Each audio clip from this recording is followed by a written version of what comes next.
Сәлеметсің бе?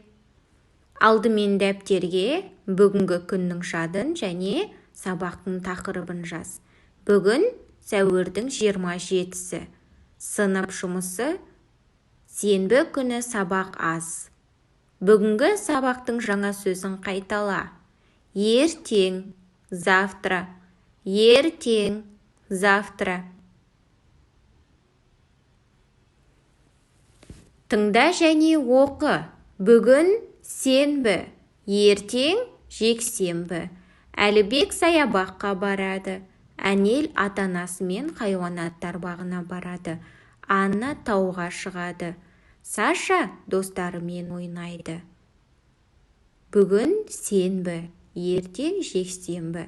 Әлібек саябаққа барады.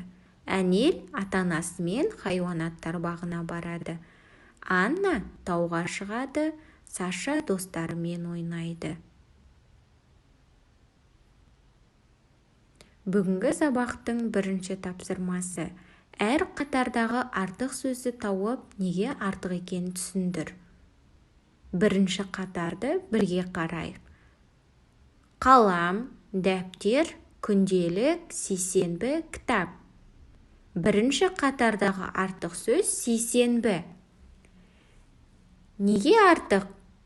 Себебі сейсенбі апта күні, ал қалам, дәптер, күнделік, кітап бұл оқу құралдары. Екінші қатарда дүйсенбі, сейсенбі, қоян, сенбі, жексенбі. Дүйсенбі, сейсенбі, сенбі, жексенбі апта күндері, ал қоян ол жануар. Сол себепті артық.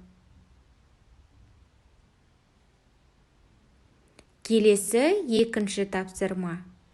Кестені пайдаланып, кімнің не істейтінін айтамыз. Мысалы, Әлібек жұма күні кітап оқиды.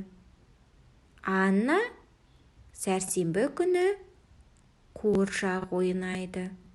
Саша сейсенбіде бассейнге барады. Әнел сенбіде велосипед тебеді. Келесі үшінші тапсырма. Қажетті сөзді орнына қойып, сөйлемді толықтырып жаз. Қажетті сөздер. Сейсенбі, вторник, шахмат, шахмат, дүйсенбі, понедельник, әткеншек, качели. Әлібек сейсенбіде қай сөзді жазамыз? Шахмат ойнайды. Әлібек сейсенбіде шахмат ойнайды. Саша сейсенбіде бассейнге барады. Дәл осылай қалған сөйлемдерді қажетті сөздерін орнына қойып, сөйлемдерді толықтырып жазамыз. Жарайсыңдар балалар. Бүгінгі сабағымыз